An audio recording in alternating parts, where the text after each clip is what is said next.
राधे कृष्ण। जय बोलो सीता रामचंद्र भगवान की जय। श्री राम जय राम जय जय राम। श्री राम जय राम जय जय राम। श्री राम जय राम जय जय राम। श्री राम जय राम जय जय राम। जय बोलो सीता रामचंद्र भगवान की जय। जय बोलो राष्ट्र गुरु समर्थ रामदास स्वामी की जय। जय बोलो स्वराज्य सिंहासनाधिपति छत्रपति शिवाजी महाराज राजे की जय। जय बोलो हिमाचल पर्वतराज की जय। जय बोलो माता अनसुया देव की जय। जय बोलो अत्रि महर्षि की जय। जय बोलो ऋषि गंगा की जय। जय बोलो भगवान दत्तात्रेय की जय। நிஜமாவே சமர்த்த ராமதாசர் வைபவம் சொல்றதுக்கு ஹிமாலயம் மிகச்சிறந்த ஓர் இடம். இந்த குகைகள், அருவிகள், இயற்கை, மலை, காடு, மனிதர்கள் நடமாட்டம் இல்லாத இடங்கள், நிஜமாவே திரும்ப திரும்ப சமர்த்த ராமதாசருடைய நினைவுகள் தான் அதிகமாகவே வர்றது. அதுவும் சமர்த்த ராமதாசருக்கு ஃபகீர் வேஷத்துல காட்சி கொடுத்த தத்தாத்திரேயருடைய ஜன்மஸ்தலத்தை இன்னைக்கு தரிசனம் பண்ணியிருக்கோம். ஏகநாத் மகாராஜருடைய வீட்டு வாசல்ல காவல்காரனா இருந்த தத்தாத்திரேய மகரிஷியினுடைய பிறந்த இடத்துல இன்னைக்கு உட்கார்ந்துட்டு வந்திருக்கோம். அவ்வளவு அழகா ஏகநாதருடைய குரு ஜனார்தன சுவாமிக்கு அவ்வளவு விதமான உபதேசங்கள் ஞானமெல்லாம் கொடுத்த தத்தாத்திரேய மகரிஷியினுடைய அப்பா அம்மா தபஸ் பண்ண அழகான இடங்களை, குகைகளை பார்த்துட்டு வந்து உட்கார்ந்துருக்கேன். வார்த்தைகளாலே வர்ணிக்க முடியாத ஒரு தெய்வீக மலையேற்ற அனுபவம், டிவைன் ட்ரெக்கிங் எக்ஸ்பீரியன்ஸ். இதெல்லாம் அதாவது இமயமலையில் ஏறும்பொழுதெல்லாம் ஒண்ணுதான் புரியறது. இமயமலை பலம் கொடுத்து நம்மளை ஏற்றிட்டு போகிறது. இப்படி ஒரு சின்ன குழந்தை இருக்கு, அதுக்கு அப்பா மேலே ஏறுற அம்மா மேலேன்னா அவள் கையை பிடிச்சிப்பா, அது அப்பா மேலே கால் மேலெல்லாம் தோல் மேலெல்லாம் காலை வச்சு அப்படி ஏறும் இல்லையா? எப்படி யானை மேலே ஏறுறதுக்கு யானை குனிஞ்சு தன் காலை மடக்கி தன் மேலே ஏற்றிக்கும். இது குருவாயூரில் பார்க்கலாம். நித்தியம் குருவாயூரில் ஸ்ரீதேவி சமயத்தில் பகவானுடைய அந்த உற்சவமூர்த்தி திடம்புல கொண்டு வரும்பொழுது இந்த யானை குனிஞ்சு காலை மடக்க அந்த யானையுடைய கால் மேலே காலை வச்சு அதுக்கு மேலே ஏறி யானையுடைய மஸ்தகத்து மேலே அப்படி உக்காந்து அப்படி பகவானை பிடிச்சுப்பார்.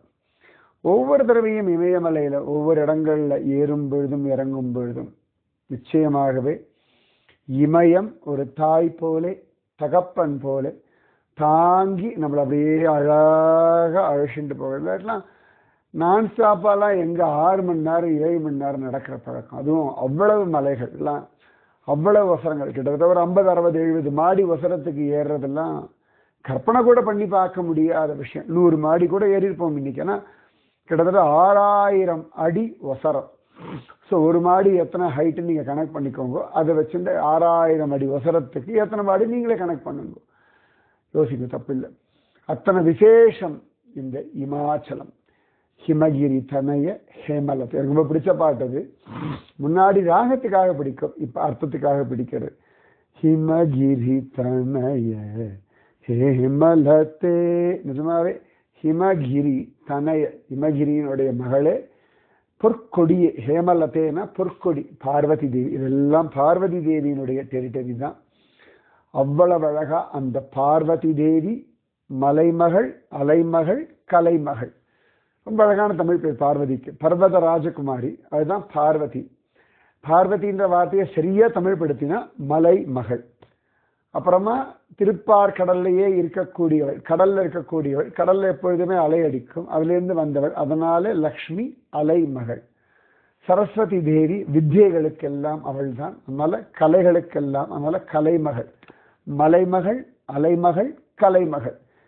இவா மூன்று தேவிகளுடைய பத்திகள், மும்மூர்த்திகளும் அனசூயா தேவியினுடைய பதிவிரதா தன்மைய அவ்வளவு அழகா லோகத்துல பிரகடனம் படுத்துறதுக்காக சாதுக்கள் வேஷத்துல வந்து பசிக்கிறது, ஆகாரம் வேணும்னு கேட்க அவளும் ஆகாரம் எல்லாம் தயார் பண்ணிட்டு. நிஜமாவே உத்தராகண்ட்ல எவ்வளவோ இடங்கள்ல சாப்பிட்றோமே, சின்ன சின்ன டாபா. இன்னைக்கு கூட நாங்கள் ஒரு இடத்துல தங்கியிருக்கோம். இன்னைக்கு அந்த அத்ரி அனசூயா இடத்துல ஒரு சின்ன ஒரு கொட்டகை, அதுல ஒருத்தர் சமைச்சு கொடுத்தார். சரியா ஹோட்டல்ல நம்ம ஒரு சிட்டியில ஒரு ஹோட்டல்ல சாப்பிடும் பொழுது டேஸ்ட் நிச்சயமா இருக்கும், குவான்டிட்டி இருக்கும், ஓகே குவாலிட்டி எல்லாம் இருக்கும். ஆனா அந்த லவ், அந்த ஒரு வாத்சல்யம், இன்னைக்கு மத்தியானம் நாங்க அந்த அனசூயா கிராமத்துல அவர்கள் சமைச்ச அப்ப பிரிச்ச கீரை, அப்ப பண்ண புதுசா பண்ண டால், சாவல், ரோட்டி, அப்படி நிஜமாவே எல்லாருமே ஒரு 2 பேரும் சாப்பிட்டுருப்போம் உண்மையா சொல்லணும்னா. அப்ப அந்த வாத்சல்யம் ஏண்டானா, அனசூயா மாதா வாத்சல்யத்தோட மும்மூர்த்திகளுக்கு சமைச்ச ஒரு இடம் அது. அந்த மும்மூர்த்திகள் ரிஷிகள் ரூபத்துல வர அவர்களுக்கு அவ்வளவு அழகா அதெல்லாம் சமைச்ச உடனே ரிஷிகள் 3 பேரும் எங்களுக்கு பரிமாறவா, வஸ்திரமில்லாமல் பரிமாறணும் அப்படின்னு சொல்ல ஒரு க்ஷணம் அதிர்ந்து போறா அனசூயா தேவி. 1 கிலோமீட்டர் கூப்பிடுற தூரத்துல தான் அத்ரி மகரிஷி இருக்கார். 3 காவாலி பயல்கள் வந்திருக்காங்க, உடனே வாங்கோ அப்படின்னு கட்டி போட்டு 4 முத்து முத்தலாம்.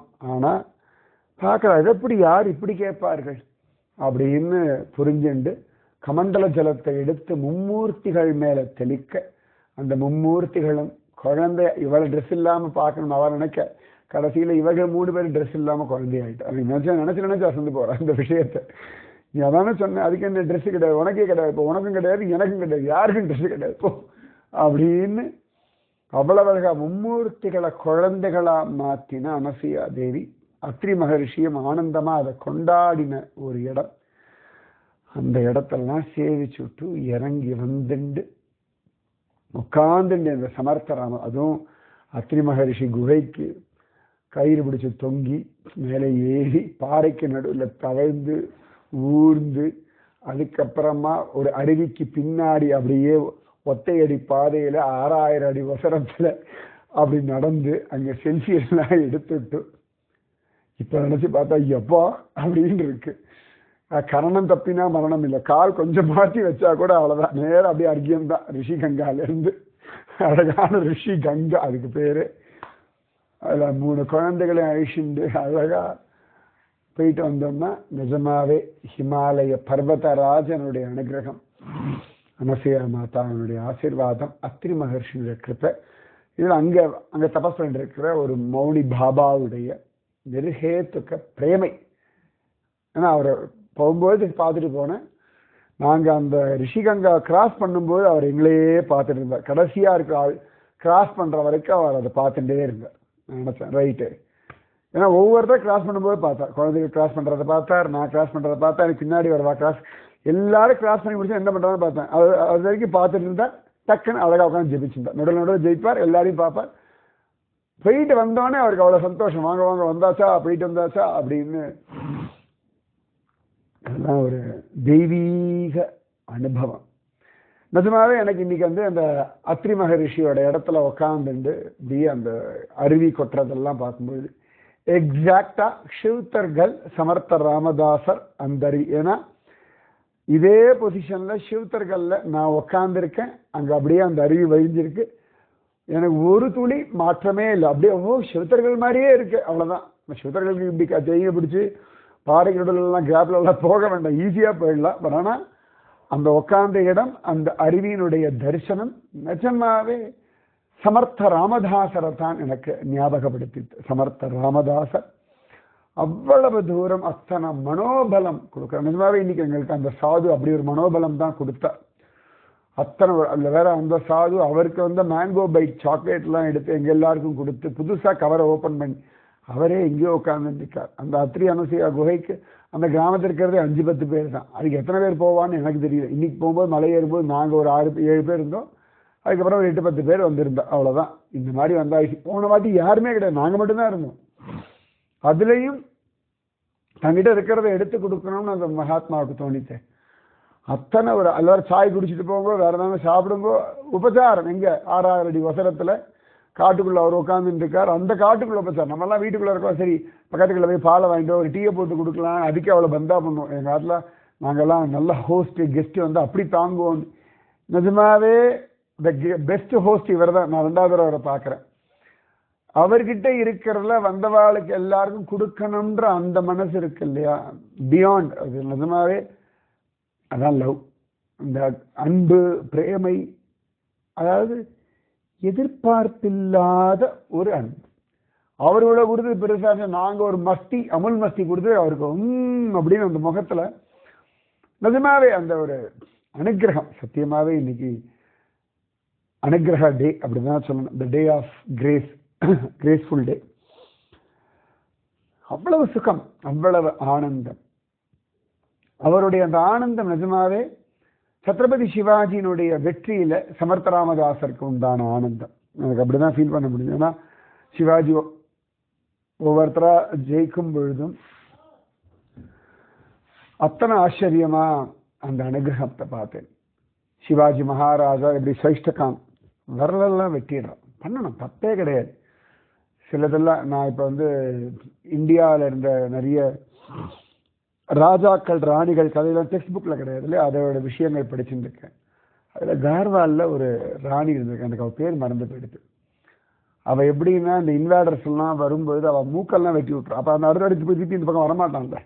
நான் உலகத்தில் வந்து தன்னழகு போயிடுத்துன்னா அடுத்து திருப்பி அந்த இடத்த போன அசிங்கமாயிடும். அதனால அவனால் இன்வேடர்ஸ் வந்துட்டான்னா அவன் சூர்பனகா மூர்க்க வெட்டிட்டு அனுப்புகிறார்கள். அந்த லேடி தான் இந்த உத்தராகண்டெல்லாம் காப்பாத்திருக்கா. எனக்கு அவள் பேர் இப்போ ஞாபகம் வரல. ஆச்சரியமா இருக்கு அவளுடைய அந்த வீர தீரங்கள்லாம். அந்த மாதிரி இந்த சைஷ்டகாவனெல்லாம் ஜெயிக்கிறார். ஏன் அப்படின்னா அவன் லால் மகள் அதை பிடிச்சுடுறான். அதுதான் சத்ரபதி சிவாஜி சின்ன வயசுல வளர்ந்ததெல்லாம்.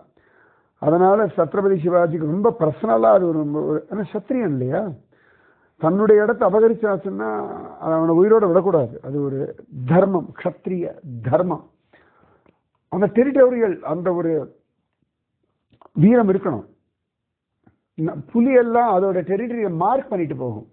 இன்னொரு புலி அந்த டெரிட்டரிக்குள்ள வர விட, புலியை விடுங்க, தெருநாய் அதுவே இருக்குது, தெருநாய் அது இருக்கிறது ஒரு 3-4 நாய் இருக்கும். அந்த அதுலேயே என்ன சில பெரிய தெருவாக இருந்தால் இந்த பக்கம் பாதி, இன்னொரு நாய்க்கு இன்னொரு பக்கம் அதோட எல்லை இது கிராஸ் பண்ணிடுச்சுன்னா இந்த டெரிட்டரியில் எல்லா நாயும் சேர்ந்து அந்த எல்லைக்கோட்டை அது தாண்டின பிறகுதான் விடும். அது ஒரு தர்மம். சும்மா வந்து பரவாயில்ல வந்துட்டு போகணும் விடக்கூடாது.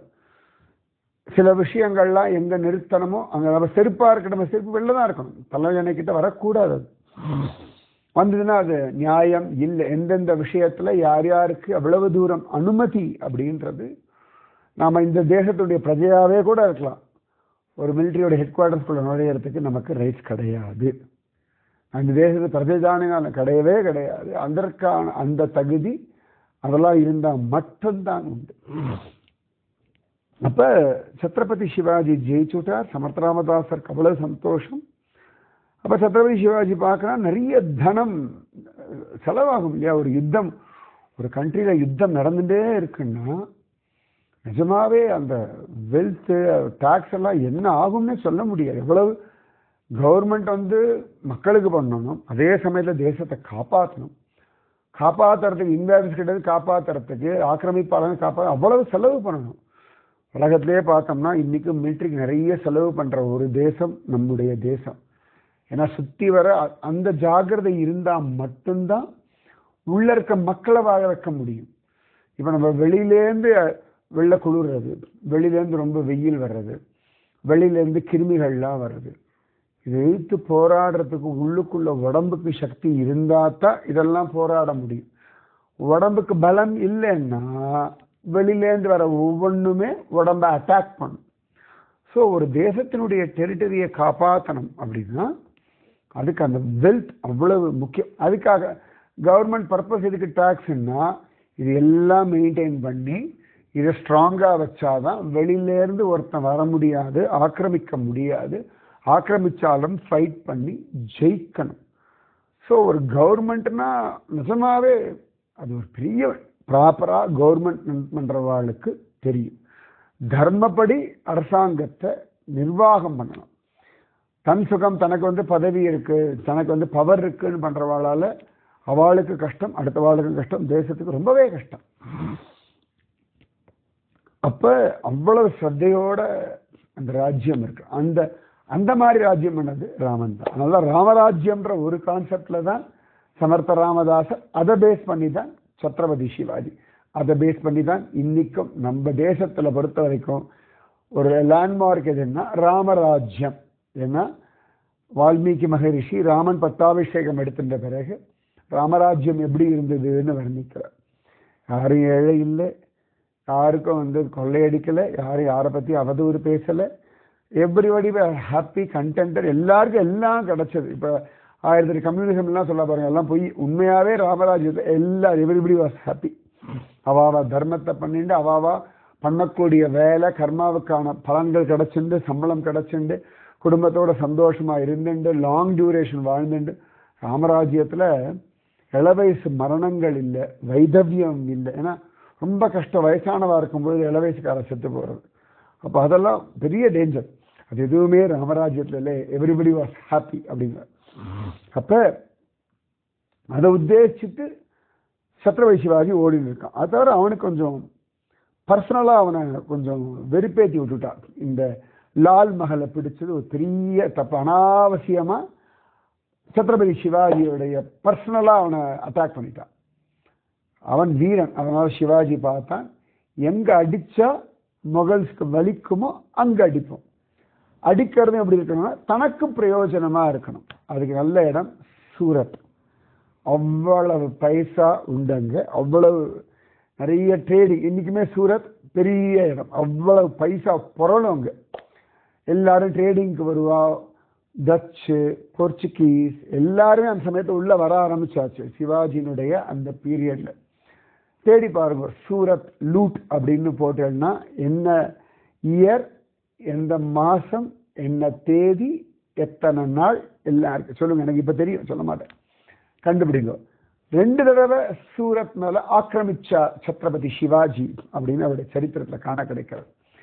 அது ரொம்ப பெருசாக பேசுவோம் உலகத்தில். ஏன் அப்படின்னா இப்போ சாதாரணமாக முகல்ஸ் லூட் அடிக்க வரா அப்படின்னா என்ன கிடைச்சாலும் எடுத்துப்பா, ஜனங்களை பற்றி கவலைப்பட மாட்டா. பெண்கள்னா தூக்கிட்டு போயிடுவா. அது வயசுக்கு வந்த பெண்ணா, வயசானவளா, விதவையா, யாரு என்ன ஒன்று பார்க்க மாட்டா. ஒன்று முக்கியமாக இந்துக்களுடைய கோவில்களாக அதை இடித்து ஓட திருடிட்டு போ. அதாவது அங்கே இருக்கக்கூடிய சாமான்களை திருடிட்டு போகிறது வேற, கோவிலையே இடித்து உடைக்கிறது, எரிச்சு போடுறது. அது ஜனங்களை பற்றிலாம் கவலை இல்லை, எனக்கு வேணும். அந்த நகரமே எரிஞ்சு எல்லாருமே போனாலும் பரவாயில்ல, எனக்கு வேண்டியதை நான் கொள்ளையடிச்சுட்டு போவேன், இதெல்லாம் நான் கொண்டு போய் என் ஊரில் வைப்பேன், நான் சௌக்கியமாக இருப்பேன். இப்படி தான் உலகத்தில் கொள்ளையர்கள், கரீபியன் இவாள்லாம் இருப்பாள், பைரேட்ஸ் ஆஃப் கரீபியன், யாரானா பாருங்க, அடுத்தவாளுடைய உசுருக்கோ அவளுடைய குடும்பத்துக்கோ எதுக்குமே விலை இருக்காது. நல்லவனா கெட்டவனா அதெல்லாம் பார்க்க மாட்டான், இவன்கிட்ட இருக்கா எடுத்துக்கணும்.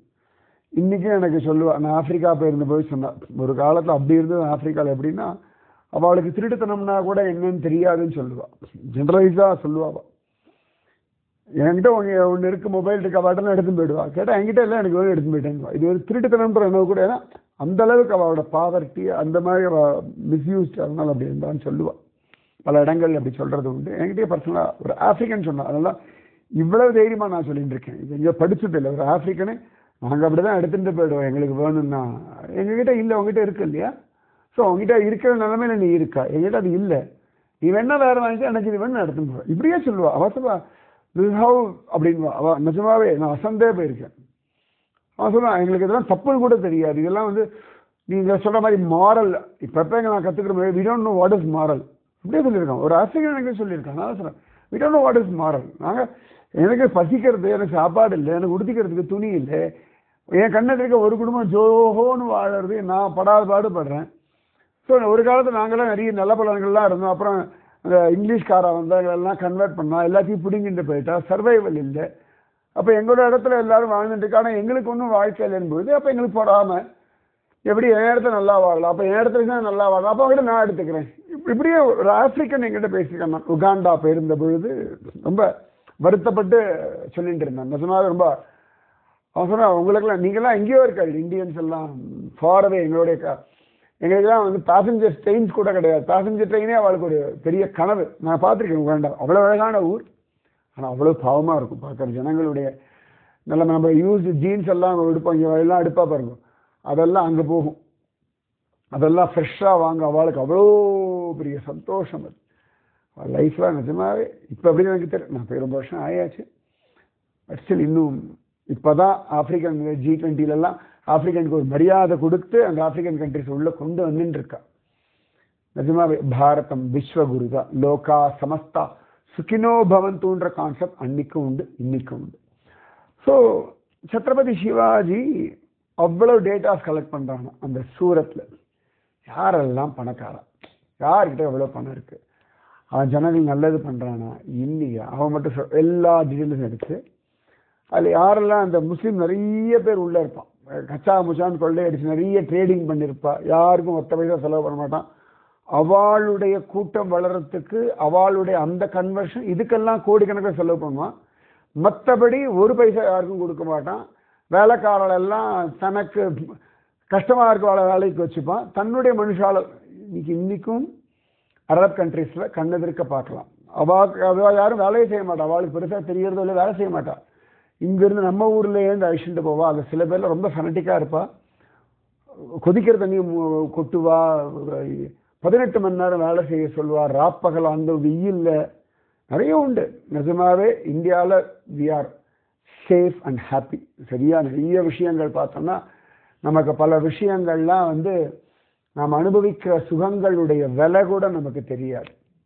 நல்ல சாப்பாடு 3 வேளை சாப்பிட்றோம், ரிச் ஃபுட்டு. இந்த கொரோனாலெல்லாம் எந்த கண்ட்ரிலையுமே அப்படி கிடையாது. அவ்வளவு நிஜமாவே தேவலோகத்தில் வாழ்ந்துருக்கோம். தேவலோகத்தை விட வசதியான ஒரு லைஃப் நிஜமாவே நாம் வாழ்ந்துருக்கோம். ஒன்றும் வேண்டாம், நீங்கள் மற்ற ஊரில் இன்டர்நெட் டேட்டாவோட பைசா பாருங்கோ, இந்தியாவில் டேட்டா பைசா பாருங்கோ, எங்கேயோ இருக்கும். நான் சொல்கிறதெல்லாம் அரப் கண்ட்ரிலேயே நான் போய் இருந்ததுனால நான் சொல்கிறேன். நாங்கள்லாம் உபன்யாசம் பண்ண போகும்போது பார்த்துருக்கேன், டேட்டா ஆன் பண்ணி ஆஃப் பண்ணி ஆன் பண்ணி ஆஃப் பண்ணி தான் வச்சுக்கவே மாட்டோம். போஸ்ட் பண்ணுறதுக்கே பயமாக இருக்கும். ஒரு மாதம் 1 ஜிபிக்கு அவ்வளோ பைசா கொடுக்கும். இன்றைக்கெல்லாம் சர்வசாதாரணம் ஒரு நாளைக்கு 1.5 ஜிபி 2 ஜிபி எல்லாம் நம்ம யூட்டிலைஸ் பண்ணிட்டு இருக்கோம். நிஜமாவே மற்றவர்களுக்கெல்லாம் இன்றைக்கும் அதுக்கு கனவாக இருக்கிற விஷயங்கள் நமக்கெல்லாம் இவ்வளோ தானே இல்லை, அடுத்த லெவல் என்னன்னு தேடிட்டு இருக்கோம். நிஜமாவே we are fortunate enough, blessed enough, அதெல்லாம் சொல்ல முடியும். இயற்கையாக இருக்கட்டும், மொழிகளாக இருக்கட்டும், இந்த மாதிரி எவ்வளோ மொழிகள் ஒரு நாட்டில் இருக்க போகிறது, இவ்வளோ வெரைட்டியாக கல்ச்சர் எத்தனை நாட்டில் இருக்க போகிறது, இத்தனை வெரைட்டி ட்ரெஸ்ஸஸ், இத்தனை வெரைட்டி சோறு, எத்தனை வெரைட்டி. நமக்கெல்லாம் ஃபாரின்லேருந்து பீஸாலாம் வேண்டாம், இங்கே இருக்கக்கூடிய எல்லா சாப்பாடும் ருசிச்சு சாப்பிட்டாலே இதை புரிஞ்சுக்கிறதுக்கு எத்தனை வருஷம் வேணுது. ஏன்னா இங்கே நேற்று நடந்து போகிறோம், அங்கே இதை எடுத்து நாங்கள் சமையல் பண்ணுவோன்றோம், அத்திக்காய் ஊறுகாய் பண்ணுவோன்றோம், அத்திக்காய் சாம்பார் வைப்போன்றோம், அத்திக்காய் சட்னி அரைப்பேன்றோம். நம்ம ஊரில் அத்தி பழம் மட்டும்தான் சாப்பிடுவோம், இங்கேடா அத்திக்காய் இன்னெல்லாமோ செடியாக காட்டும், இதை சாப்பிடுவோம், இதை சாப்பிடுங்க, இதை சாப்பிடுங்கன்றா. அவள் வாழ்க்கை முறை. இன்னைக்கு அப்படி ஒரு கீரை சாப்பிட்ருக்கோம். நிஜமாவே அந்த மாதிரி கீரை வாசம் எல்லாம் நான் போன வருஷம் சாப்பிட்டேன். இதே ஆத்திரி அனசையால் திருப்பி இந்த வருஷம் சாப்பிட்டேன். அது ஒவ்வொரு ஊருக்கு ஒரு அழகு. ஓணம் சத்யான்னு அது ஒரு அழகு, மகாராஷ்டிரியன் ஃபுட்டுக்கு ஒரு அழகு, ஒடிசாவுடைய ஜெகநாத மகாபிரசாதம் 56 வெரைட்டி, உத்தரப்பிரதேசம் போயாச்சுன்னா அங்கே இருக்க ஸ்வீட்டு, குஜராத் துவாரகாதீஷனுடையது, கல்கத்தா, என்ன சொல்லிட்டு போயிட்டே இருக்கலாம். நிஜமாவே கல்ச்சராக இருக்கட்டும், ஃபுட்டாக இருக்கட்டும், ட்ரெஸ்ஸாக இருக்கட்டும், மொழிகளாக இருக்கட்டும், இத்தனை வெரைட்டி. ஆனால் இங்கே இருக்கிறவா ராமேஸ்வரத்துக்கு வருவா, அங்கே இருக்கிறவா ஹிமாலயத்துக்கு வருவோம். இப்படி ஒரு பாண்டேஜ் இந்த தேசத்தில் மட்டும்தான். ஸோ சிவாஜி மகாராஜா அப்படி ஒரு பிளான் பண்ணுறானா. பிளான் பண்ணி இவா இடத்துலலாம் மட்டும்தான் எடுக்கணும். அதே சமயத்தில் அவர்களுடைய கோவில்களோ அவர்களுடைய வழிபாட்டு தலங்களையோ ஒன்றும் கை வைக்க கூடாது.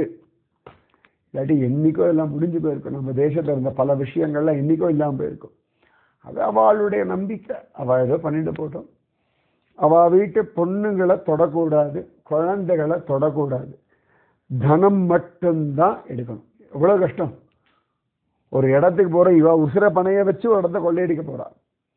அதுக்கு இவ்வளோ ஜஸ்டிஃபிகேஷன் வேணுமா, இவ்வளோ நியாய தர்மங்கள் வேணுமான்னா இது என்னடான்னா முகல்ஸுக்கு ஆனால் அவனோட பெரிய பணத்தினுடைய கேந்திரம் அது. அங்கே அடித்தா அவனுக்கு வலிக்கும், அங்கே அடித்தா அவனுக்கு வலிக்கும், பர்சனல் அவனை அட்டாக் பண்ணலாம். அதே சமயத்தில் நமக்கு வேண்டிய தனத்தை எடுத்துக்கணும். என்ன ஒரு ஸ்ட்ராட்டஜி இருக்கணும், எவ்வளோ யோசிச்சிருப்பான். இது எல்லாமே சமர்த்த ராமதாசருக்கு தகவல் அனுப்புவாங்க. சமர்த்த ராமதாஸ் அவ்வளோ குஷியாயிடுவார். சார் இப்படி இல்லவா இருக்கணும், என்ன ஒரு குரு போய் கொள்ளையடிக்கிறதுலாம் சப்போர்ட் பண்ணலாமான்னா சிலதெல்லாம் அறம் தர்மத்தை காப்பதற்காக சில அதர்மங்கள் தர்மமாகும். இதெல்லாம் கிருஷ்ண தர்மம். அவ்வளோதான். அதர்மத்தால ஜெயிக்கணும் அப்படின்ற மாதிரி சில விஷயங்கள். கன்னிங்னஸ் நிஜமாவே basic need of the life. Cunningness இல்லாமலாம் இருக்க முடியாது. எங்கே யார்கிட்ட கன்னிங்னஸ் இருக்கணுமோ அங்கே கன்னிங்னஸ் காட்டலைன்னா பைத்தி காட்டணும். அந்த கன்னிங்னஸ் ரொம்பவே அவசியம். அதில் ஆஞ்சநேயமூர்த்தி அவரோட அவதாரம் தான் இவர். அப்போ அந்த கன்னிங்னஸ் இவருக்கு இருக்கத்தானே செய்யும். ஆஞ்சநேயர் கன்னிங்னஸ் உண்டானா சுந்தரகாண்டம் முழுக்க ஆஞ்சநேயரோட கன்னிங்னஸ் தான். ரொம்ப அழகாக இருக்கு. ஏன்னா ஆஞ்சநேயர் பிரம்மாஸ்திரம் கொண்டு இந்திரஜித் கட்டி போட்டு வச்சிருப்பான். இந்த அசுராளுக்கெல்லாம் பயம். இதை எப்படி பத்துன்னு சொல்லிட்டு நல்லா சணலெல்லாம் கொண்டு கட்டும். அவரை வேற ஏதான கொண்டு கட்டினா பிரம்மாஸ்திரம் வீணா போயிடும். ஆனால் இவர் விரும்ப கையிலெல்லாம் இவன் ஐயோ இந்த பைத்தியங்களை வச்சு நான் அனுத்த பண்ணுவேன் அசுர கூட்டம். அவனுக்கு அப்போ தான் பயமாகும். இந்த குரங்குக்கு இதெல்லாம் அறுத்துட்டு வர முடியும். பிரம்மாஸ்திரம் கூட ஒரு முகூர்த்த காலம்தான் அவருக்கு வேல்யூ, அதுக்கப்புறம் கிடையாது.